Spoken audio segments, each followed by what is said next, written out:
편에 서야 할까? 이 제목을 가지고서 같이 말씀을 나누려고 하는데요. 저희가 이번에 캄보디아에 갔었거든요. 네, 이 캄보디아의 그 앙코르라고 하는 그런 곳인데 거기에 갔습니다. 근데 거기에 가서 이 가이드가 하는 이야기를 들었는데 재밌는 역사의 이야기도 들었고 실질적인 그 캄보디아의 정치 경제 상황도 이야기를 좀 들었어요. 제가 조금 놀랬던 게 뭐냐면 캄보디아 사람들이 못 사는 이유가 있는데 그 가이드가 자기가 볼 때 왜 우리가 못 사는가 라고 했을 때 이 캄보디아의 총리가 누구의 도움을 받고 있냐면 베트남의 도움을 받고 있는 거예요. 그래서 베트남 사람들이 많은 거를 지원하니까 모든 정치, 경제, 사회가 누구 중심으로 움직일까요? 캄보디아 자국민이 아니라 베트남 중심으로 움직이고 있다는 거예요. 그래서 자기들이 가난할 수밖에 없다라는 이야기를 했는데 굉장히 이해가 되고 참 안타까운 마음이 들었습니다. 근데 우리가 어떤 한쪽 편에 편을 드는 것은 되게 좋은 일인데 사실은 안 좋은 일이 되기도 한다는 거예요. 여러분 이승만 대통령을 잘 아시죠? 이승만 대통령에 대해서 이 강명구 교수님이 책을 쓰셨는데 거기 책 안에 보면 이승만 대통령이 잘한 일 두 가지, 못한 일 두 가지에 대해서 이야기를 해요. 그럼 먼저 이승만 대통령이 잘한 일이 뭔가라고 했을 때 이 공산주의 세력을 쫓아내도록 한 것, 이건 굉장히 잘했다라고 이제 교수님이 적으셨고, 또 하나는 이제 자유민주주의 체제를 세우려고 했다라는 거, 이건 굉장히 좋은 점이라는 거예요. 다 역사가들이 이승만 대통령을 좋게만 이야기하지 않고 또 어떤 사람도 나쁘게만 이야기하지 않는데 모든 사람들은 다 공과 실이 다 있는 거겠죠. 근데 교수님께서 보실 때 안타까운 두 가지의 실수가 뭐냐라고 했을 때 이승만 대통령이 그 서구의 청년 기독당 사람들을 배척했다, 받아들이지 않았다라는 이야기를 하고, 또 한 가지는 뭐냐면 대종교라는 종교가 있었는데 그 대종교가 뭔가 제가 한번 이렇게 찾아보니까 그게 오늘날로 이야기하면 단군교더라고요. 단군교. 그 단군교를 이렇게 규합을 해서 나라를 세웠던 거예요. 왜 그러면은 대종교를 받아들이냐면 이 대종교가 그 당시에 사람들도 있었고 재정적인 여유도 있었기 때문에 그 사람들의 도움을 받아서 이제 정치와 경제를 세워나갔다라는 것이 안 좋은 면이다라고 강명구 교수님께서 이야기하셨어요. 그러니까 사람은 좋은 면도 있고 안 좋은 면도 있는데 일단은 한쪽 편을 든다라는 것은 안 좋을 수 있다라는 것입니다. 그래서 이승만도 대종교라고 하는 그 대종교를 지지를 해주면서 결국에 그 사람들의 힘을 통해서 뭔가를 이뤄냈지만 그것이 오히려 안 좋은 면이 될 수 있다는 거예요. 오늘 본문에 보면 벨릭스라는 사람이 등장하게 되는데요. 이 벨릭스라는 이 통치자는 어떤 면에 문제가 있었냐면 정치적인 파워가 있었음에도 불구하고 그 정치적인 힘을 가지고서 한쪽을 지지했다는 거예요. 그 당시에 이제 헬라 사람들이 있었고 유대 사람들이 있었는데 그 유대와 헬라 사람들을 똑같이 대해주면 좋았을 텐데 그렇지 못했다는 거죠. 그래서 결국에는 유대인들의 마음을 사지 못했다는 거예요. 그래서 나중에 이것이 이 벨릭스에게 아주 큰 문제가 됩니다.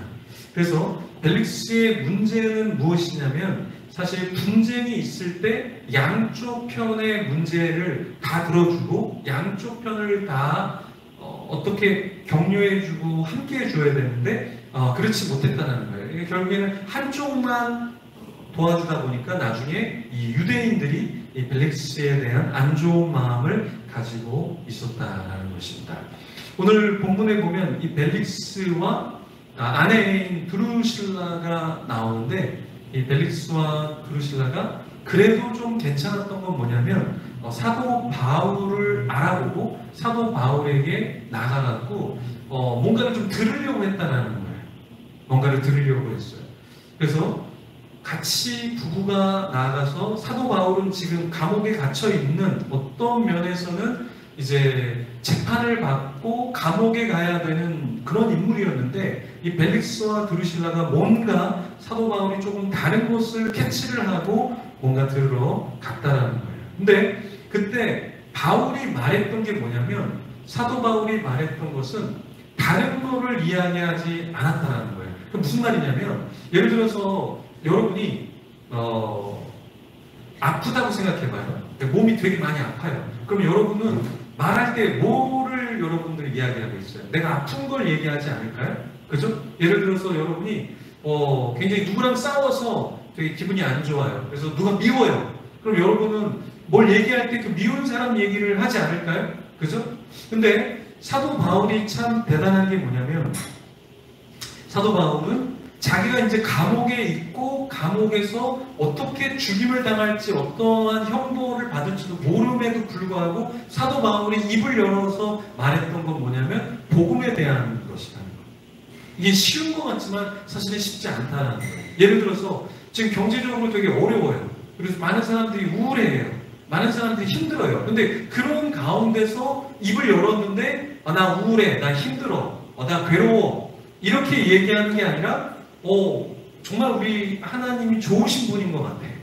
내가 이 믿고 있는 복음은 힘이 있는 것 같아. 이 복음이 되게 중요한 것 같아. 이렇게 이야기할 수 있는 크리스찬들이 얼마나 될까? 제가 보니까 목회자들도 선교사님들도 힘들 때는 기도가 안 된다고 얘기를 해요. 하나님을 못 찾겠다고 얘기해요. 그죠? 근데 사도 바울은 지금 감옥 가운데서 죽임을 당할 수 있는 형편에서 지금 사도 바울은 뭐만 얘기를 하고 있냐면 복음을 얘기하고 있다는 거예요. 근데 참 놀라운 게 뭐냐면 이 벨릭스와 아내는 그 당시 복음이 필요한 사람이었어요. 이게 무슨 말일까요?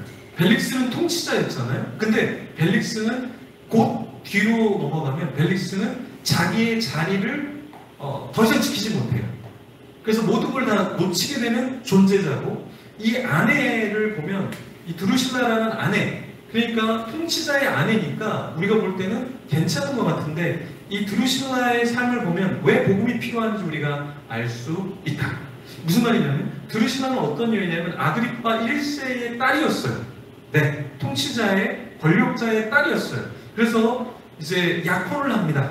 네, 에피파네스랑 약혼을 하는데 약혼이 깨져버려요. 그리고 나서 이 여인이 어린 나이에 14살에 결혼을 하게 됩니다.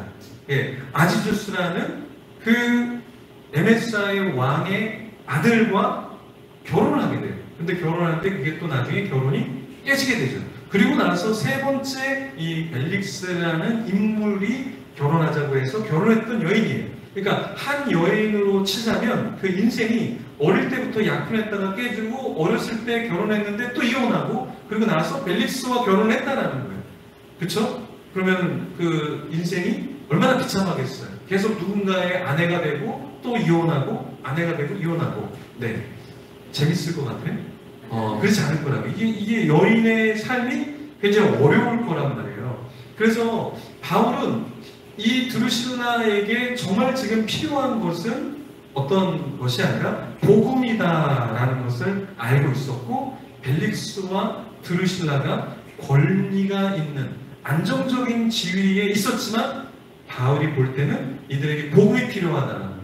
그래서 바울은 입을 열어서 복음을 증거했다라는 것입니다. 그러니까 드루실라가 복음이 필요한 것처럼 우리가 주위에 이렇게 보면 저 사람은 괜찮을 것 같아. 저 사람은 잘 사는 것 같아. 저 사람은 그래. 하나님이 없어도 저 사람은 행복할 것 같아. 라는 사람들도 복음이 필요한 인생일 수 있다는 거예요. 우리가 이면적으로, 겉표면적으로 볼 때는 모두가 다 괜찮은 사람 같지만 그렇지만 인간은 하나님이 없으면 끊임없이 고통과 우울과 괴로움 속에 살 수밖에 없다는 거예요. 그래서 주님이 우리에게는 필요하다라는 것입니다. 이번에 캄보디아를 갔는데 이제 저녁에 바베큐 파티를 했어요. 바베큐 파티를 하고 맛있게 먹고 같이 이야기도 나누고 막 했는데 그 오경희 선교사님이 여기에 있는 그 스태프들 중에서 한 명에 대한 이야기를 이제 그 다음날 해주시더라고요. 여기에 선생님이 한 명이 있는데 이 여자 선생님이 초등학교 때 귀신이 들렸대요. 네. 그래서 귀신이 들리니까 학교를 갈 수 있을까? 학교를 못 간 거예요. 그래서 중학교도 못 가고 고등학교도 제대로 공부를 못했죠. 당연히 대학 공부를 할 리가 없겠죠. 그렇죠? 그런데 이 여학생이 오경희 선교사님 있는 교회에 오게 된 거예요. 그래서 그 교회에서 예배를 드리면서 이 아이가 배우지는 못했지만 영어를 잘하거나 뭘 잘하는 건 없지만 오경희 선교사님이 이 선생님에게 희망을 주고 싶어서 선생님으로 유치원 선생님으로 뽑아준 거예요. 그러니까 뽑힐 만큼 뭐 영어를 잘하거나 뽑힐 만큼 뭘 잘해서 뽑아준 게 아니라 그리스도 안에서 존귀하니까 그 사람을 선생님으로 세워준 거예요. 그래서 지금은 그 귀신 들렸던 초등학교 아이, 그래서 학교에서 아이들에게 놀림받고 사회에 적응하지 못했던 그 친구가 지금은 유치원 아이들의 선생님이 되어서 섬기고 있다는 거예요. 그렇죠? 그래서 이 선생님은 자기가 어떤 존재인 줄을 알아요. 그러니까 자기가 아이들을 가르칠 만큼 학식이 많거나 언어를 잘하거나 뭐 일을 빨리빨리 잘하는 건 아니지만 나를 세워주고 나를 믿어주는 사람이 있다는 거, 그 교회 안에서 신앙 안에서 이렇게 있다는 것에 되게 감사한 마음이 있더라고요. 그래서 제가 여기서 헤어질 때 뭐라고 얘기했냐면 이 선생님한테 영어 공부 열심히 하세요. 그러니까 알겠다고 그러더라고요. 내가 계속 얘기했어요. Study English hard, study English hard. 왜냐하면 본인이 언어를 못하는 걸 알아요. 본인이 부족한 걸 알아요. 그렇지만 Next time when I see you, you must speak English. 왜냐하면 다른 사람도 못하지만 조금 더 노력해서 더 나은 선생님이 되면 좋지 않을까라는 이야기로 제가 계속 반복해서 마지막까지 얘기했는데 마지막까지 끄덕이더라고요. 나중에 한번 가보면 얼마나 할지 모르겠지만 그래도 하나님 안에서 우리가 아무렇지도 않은 세상에서도 인정받지 못하고 친구들도 저 귀신 들렸대 이러면서 꺼릴 수 있는 인간을 하나의 공동체에서 우리가 받아주고 세워준다는 거, 이거는 굉장히 중요한 것 같아요. 그래서 우리는 복음이 필요한 것 같아요. 공동체가 된다는 건 뭐냐면 이 교회가 된다는 건 뭐예요? 교회는 그냥 모였다가 흩어지는 게 교회잖아요. 그렇죠? 근데 공동체는 뭐예요? 공동체는 서로를 케어해 주는 거잖아요. 그렇죠? 우리 누가 아프다 그러면 여러분들 우리가 뭐 기도합니다 막 그러잖아요. 그렇죠? 그렇게 얘기 안 하는 인간도 있죠. 하지만 우리가 누가 아프다 그러면 기도합니다. 우리가 힘내세요. 이게 뭐냐? 이게 공동체라는 거잖아요. 그렇죠? 바울은 그냥 자기가 종교 선생님으로 복음을 전하고 니네 알아서 회개해. 야, 너네 알아서 그냥 하나님 찾아. 이렇게 했던 게 아니라 자기가 감옥에 있으면서도 감옥에 가 있지도 않고 가지도 않을 사람들을 향해서 너네는 진짜 필요한 게 복음인 것 같아. 나는 괜찮아. 너네는 복음이 좀 필요한 것 같아. 이렇게 했다는 거예요. 근데 선교사님들도 그런 것 같아요. 선교사님들도 선교지에서 보니까 이 온도가 장난이 아니더라고요. 온도가 그냥 덥다고 그래서 더운 줄 알았더니 너무 더워. 습도가 너무 습해. 한국에 딱 왔는데 한국은 밖에가 에어컨 틀어놓은 것처럼 습도가 너무 습도가 낮더라고요. 한국이. 저 몰랐는데 근데 그쪽은 굉장히 습도 자체가 높고 물도 석회물. 그래서 물을 많이 마시면 마실수록 몸이 안 좋아지는 그런 삶을 살고 있더라고요. 근데 왜 선교사님이 그 땅에 살까요? 복음을 위해서, 복음을 전하기 위해서 그 땅에 있는 거잖아요. 그죠? 네. 그래서 선교사님도 그렇지만 우리도 복음을 전하는 삶을 살아야 된다. 그러니까 바울은 벨릭스와 드르실라에게 뭘 얘기했냐면 좀 더 구체적으로 복음을 얘기하고 좀 더 구체적으로 세 가지를 얘기했어요. 의, 그리고 절제, 심판. 예를 들어서 제가 여기 예슬이가 있는데 예슬이에게 세 가지 단어를 얘기했어요. 그러면 예슬이가 어떻게 들을까요? 예, 귀담아 듣지 않을까요? 그쵸? 예슬이 예를 들어서 귀여움, 아름다움, 그 다음에 똑똑함.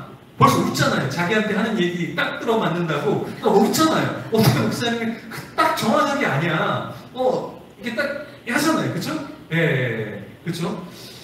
그 이렇게 이야기를 할 때 분명히 귀담아 들었을 거예요. 근데 바울이 왜 벨릭스와 드루실라에게 왜 세 가지를 얘기했을까요? 의, 절제, 심판.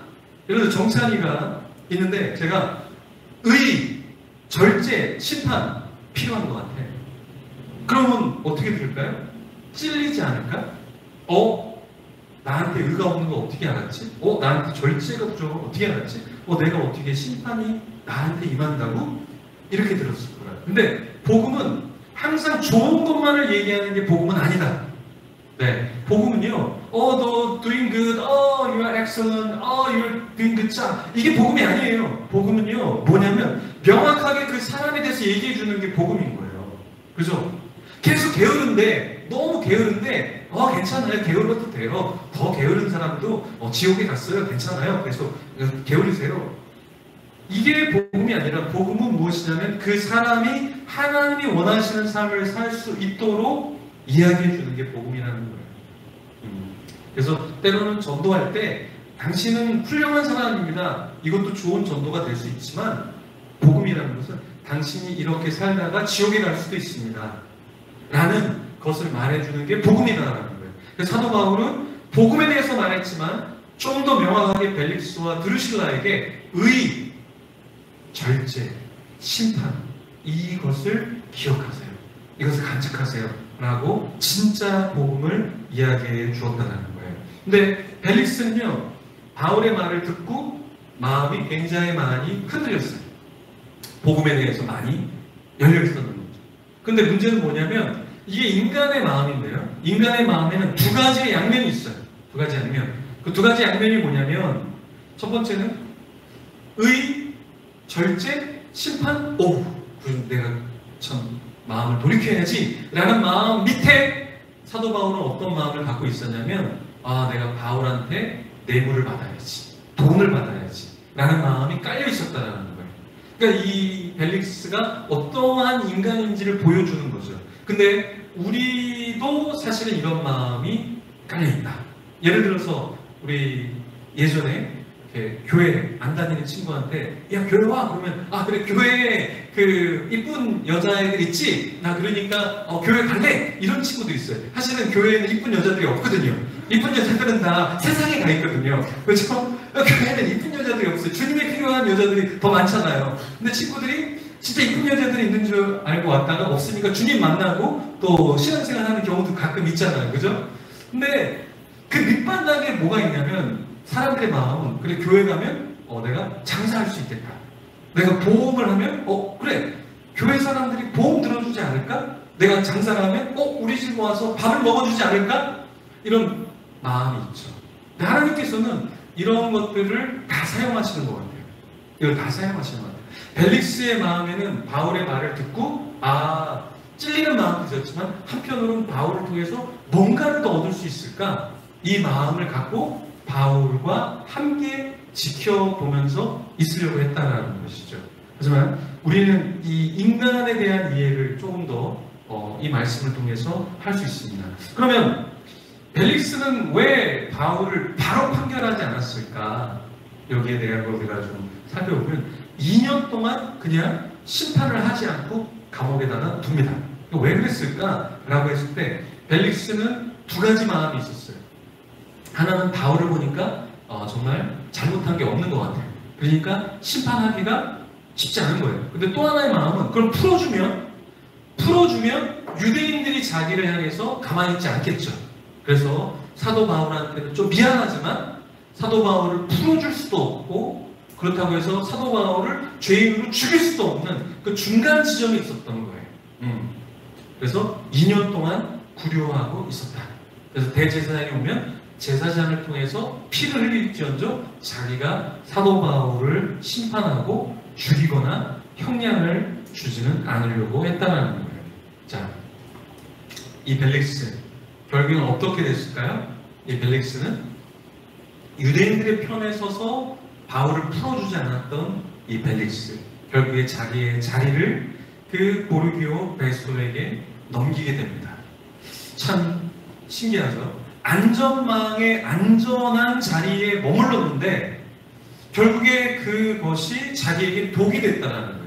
그러니까 유대인들을 만족시키기도 쉽지 않고 바울을 만족시키기도 쉽지 않고 또 어떤 일이 있었을 때 헬라 사람들을 만족시킬 수도 없고 유대인들을 만족시킬 수도 없어서 살짝 그리스, 헬라 사람들을 조금 더 위에 줬는데 결국에는 그게 벨릭스에게는 유대인들에게 시기질투를 당해서 자리를 내어주게 된다는 거예요. 벨릭스의 삶을 보면서 우리가 배워야 될 게 무엇이냐면 하나님이 원하시는 게 무엇인가. 그러니까 의, 그렇죠? 그리고 절제, 그리고 심판이 있다는 것을 벨릭스가 알았다면 마지막에 이러한 결과를 가져오지 않았을 텐데 끝까지 벨릭스는 의가 무엇인지를 몰랐고 절제 그리고 심판이 있을 것이라는 걸 몰라서 결국에 운명을 안 좋게 맞이하게 됐다라는 거예요. 근데 우리도 충분히 그럴 수 있습니다. 술에 취해서 산 수도승이 있어요. 그러니까 중세에 이렇게 수도를 차리고 수도를 운영하기가 되게 어렵잖아요. 그러니까 이제 그걸 위해서 맥주를 만들어서 팔았어요. 실제로 중세 때는 마실 물도 그렇고 그래서 맥주를 수도원에서 만들어서 팔았어요. 그래서 수도원이 가난하니까 한 수도승이 자기가 그럼 어쩔 수 없이 맥주를 만들어서 팔았는데 이게 너무 잘 팔린 거예요. 맥주를 너무 잘 만들었어요. 네. 그래서 경제적으로 수입이 되게 좋아졌고 수도승이 더 이상 맥주를 만들지 않아도 됐어요. 근데 문제는 뭔지 아세요? 사람들이 딱 멈추려고 하니까 수도승에게 아니 계속 만들어줘.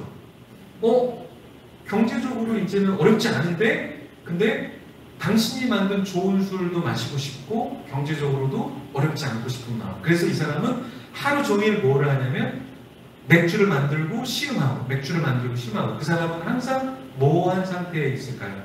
멀쩡한 상태가 아니라 술에 취해 있는 상태에 있었던 거예요. 자기의 본질, 자기의 직함, 자기의 지위는 수도승이에요. 그 수도승은 말씀기도 찬양하는 사람이잖아요. 근데 수도승이 뭐라고 했냐면 항상 맥주를 만들어서 마시고 평가하고 파는 일만 했던 거예요. 근데 나중에는 그게 그만두고 싶어도 주위 사람들이 너는 이걸 만들어줘야 돼. 너무 잘 만드니까. 너무 우리에게 도움이 되니까. 그래서 수도승은 늘 취해 있는 사람이었다는 거예요. 자, 그럼 우리도 어느덧 세상에서 수도승처럼 살 수 있어요. 이게 무슨 말이냐면 나의 부르심이 있어요. 내가 열심히 살아요. 열심히 사는데 그게 하나님과는 상관없는 열심인 거예요. 내가 사람들이 원하는 일을 막 해요. 근데 하나님하고는 별로 상관이 없는 일인 거예요. 마치 수도승이 돈벌이를 위해서 맥주를 만들어서 팔았는데 나중에는 그거랑 상관없이 계속 만들어서 팔고 자기는 취해서 사는 것처럼 더 이상 내가 하나님을 위해서 뭔가 하고 있지 않는 하나님의 나라와는 멀어져 있는 다른 존재가 될 수 있다는 거예요. 예. 요즘에 일하는 목회자들이 좀 있어요. 일하는 목회자. 근데 이분들을 만나고 이분들하고 얘기하면 어떤 어려움이 있냐면 막 이사심센터에서 열심히 일하잖아요. 그럼 밤에 들어오면 성경을 볼 수 있을까요? 피곤해요. 아파요. 몸이 아파. 그러니까 아무것도 못하는 거예요. 설교를 준비해야 되는데 일하러 나갔다가 오면 지치니까 성경을 묵상하고 말씀을 준비할 수 있는 시간이 없는 거예요. 그래서 일하는 목회자들이 참 어려운 게 뭐냐면 내가 목사가 맞나? 내가 설교를 준비하는 사람 맞나? 내가 뭐 하고 있는 거지? 이런 정체성의 문제가 굉장히 우리 가운데 많이 있다라는 거예요. 근데 이거는 목회자들, 일하는 목회자뿐만 아니라 우리도 충분히 가져야 될 고민이다. 내가 왜 살고 있나? 뭐하고 살고 있나? 내가 왜 열심히 살고 있나? 이거 우리는 좀 점검해야 됩니다. 그래서 중세부터 이 영성가들은 굉장히 심플한 삶을 살았어요. 새벽에 일어나서 아침에 일어나서 말씀을 읽고 산책을 하고 하나님 나를 향해서 왜 나를 부르셨지? 거기에 대해서 고민하고 하나님 원하시는 삶에 대해서 자꾸 초점을 맞추는 그것을 살아갔던 삶, 그게 영성가의 삶이라는 거예요. 그러면 우리도 영성이 있다는 것은 무엇이냐면 하나님이 나를 무엇 때문에 부르셨지? 내가 뭘 위해서 헌신을 해야 되지? 라는 명확한 그 방향성, 그 심플한 삶이 우리 가운데 있을 때 우리가 주님이 원하시는 삶을 살 수 있다. 그 수도승처럼 남들이 원하니까 맥주를 만들어서 파는 게 아니라 그 하나님이 나에게 뭘 원하시는가. 그러니까 예전에는 맥주를 만들어서 파는 것이 하나님의 뜻일 수 있어요. 왜냐하면 재정적으로 어려우니까. 근데 재정적으로 어렵지도 않은데 이제 사람들이 원하니까 내가 어쩔 수 없이 계속해서 그걸 만들어낸다는 것은 하나님이 보실 때 의아한, 맞지 않는 삶일 수 있다는 거예요. 그렇죠? 주님이 나에게 지금 원하시는 삶은 무엇일까? 드럼의 고수. 드럼을 잘 치는 사람은요, 드럼의 비트가 되게 심플하고 깨끗하다라고 얘기해요. 근데 드럼을 잘 못 치는 사람일수록 막 안 돌려도 되는데 두두두두두두 처음부터 두두두두두 너무 지저분하게 막 친다라는 거예요. 근데 드럼의 고수가 이런 얘기 하더라고요. 드럼을 진짜 잘 치는 사람은 딱 정확한 비트를 깔끔하게 넣어주고 안 들어갈 건 안 들어가고 들어갈 때는 들어가는, 그게 고수라고 얘기합니다. 신앙의 고수라는 것은 모든 것을 다 하는 것이 아니라, 모든 사람들이 원하는 삶을 다 사는 것이 아니라 없앨 건 없애고 있어야 될 것을 명확하게 잡는 것. 그래서 중세 옥함 신학자, 철학자는 이렇게 얘기했어요. 모든 진리는 단순하다. 단순하지 않는 건 진리가 아니다라고 이야기를 했어요. 하나님께서는 모든 걸 다 단순하고 심플하게 만드셨다. 이런 얘기를 했습니다. 우리의 삶 속에서 내가 정말 좋은 삶을 산다는 건 무엇인가? 그것은 단순한 삶이다. 그리고 한쪽 방향으로 나아가는 삶이다라는 거예요. 그래서 우리는 이 말씀을 기억해야 됩니다. 오늘 암송 구절이기도 한데, 내가 사람에게 좋게 하랴, 하나님에게 좋게 하랴. 이걸 우리가 물어야 한다는 거예요. 최근에 개척한 이제 목사님이 있는데, 그 목사님은 성도가 아무도 없어요. 성도가 아무도 없는데 그분이 이렇게 이야기하면서 이런 얘기를 하세요. 목사님, 저는 저희 아버지가 교회에 나오는 거, 그걸 제 개척의 목표로 삼았어요. 근데 아버지가 지금 교회에 나오실 것 같아요. 저는 하나님이 나의 부르심이, 나의 목회의 부르심이 무엇인가라고 했을 때, 아버지가 교회에 나오면 하나님이 기뻐하시고 나도 기쁘다. 그래서 나는 그것만 있으면 목사님, 저는 성공한 목회를 한 사람으로 좋게요 라는 이야기를 하더라고요. 우리가 거창한 목표를 두는 것도 너무 중요하지만, 이 말씀대로 내가 사람에게 좋게 하랴, 하나님께 좋게 하랴, 사람들에게 기쁨을 구하랴, 내가 지금까지 사람들의 기쁨을 구하였다면 그리스도의 종이 아니니라. 그죠? 우리 찬양 인도할 때 사람들이 기쁜 찬양, 그것도 좋지만 더 아름다운 찬양은 하나님이 기쁘시게 하는 그 찬양이 나의 콘티 속에 어떻게 나올까? 내가 기도를 할 때 사람들이 듣기 좋은 말들을 주워 담는 것이 아니라, 하나님이 들으실 때 나의 기도를 통해서 어떤 기도를 할 때 하나님이 더 기뻐하실까? 그죠? 우리가 봉사를 하던, 예배를 드리던, 그죠? 우리가 또 교회의 터를 얻고 같이 공동체를 만들어 갈 때, 우리가 사람들의 기쁨을 구하였다면 그리스도의 종이 아니니라. 이렇게 주님께서 우리에게 말씀하실 거예요. 너 찬양인도 오랫동안 했지, 너 기도인도 오랫동안 했지, 너 목회 오랫동안 했지, 너 신앙생활 오랫동안 했지. 근데 그게 사람들의 기쁨을 구하였던 거네. 너는 그리스도의 종이 아니야.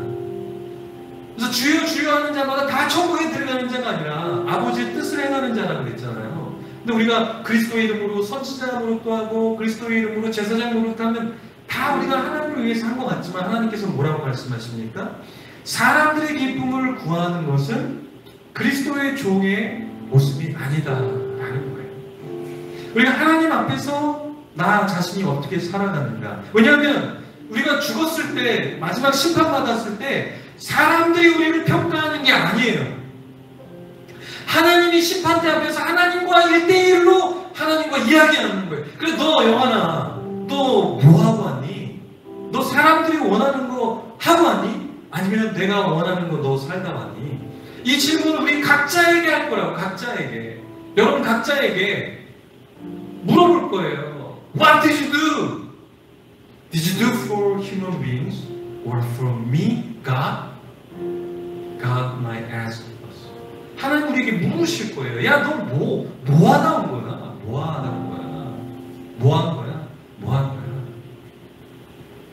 너 사람들을 기쁘게 하려고 그런 거야? 아니면 나를 기쁘게 하려고 하는 거야?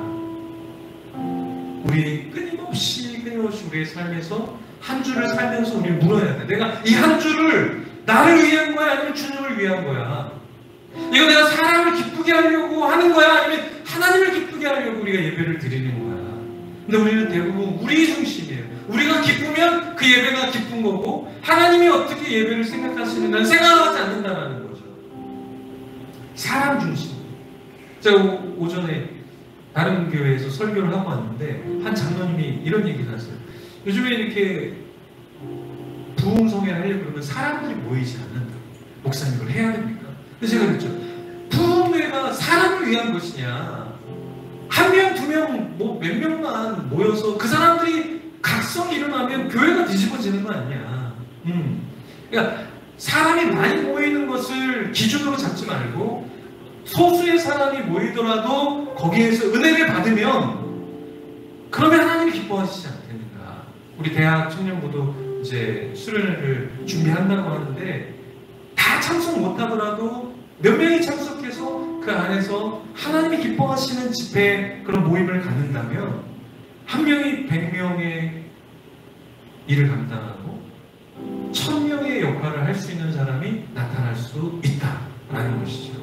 하나님이 기뻐하시는 것이 무엇인가? 우리가 계속해서 장소를 구하는 우리가 앞으로 나아가면서 하나님이 기뻐하시는 것이 무엇일까? 그러니까 우리의 편이, 우리의 인간적인 계산도 중요하지만 그걸 넘어서서 하나님이 보실 때는 어떤 게 더 나을까? 하나님 보시기에는. 왜? 사람의 기쁨을 구하는 것이 아니라 하나님이 기뻐하시는 거. 그래, 너네는 교회가 작은데 그걸 생각해냈니? 그걸 하려고 했니? 야, 너네는 괜찮다.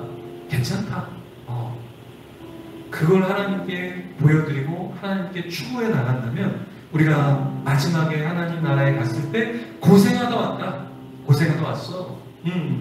잠시 한 70년, 80년, 90년 전에 잠시 고생하다 왔구나. 영원히 쉬어. 넌 진짜 나의 종이었다. 넌 나의 종이었어.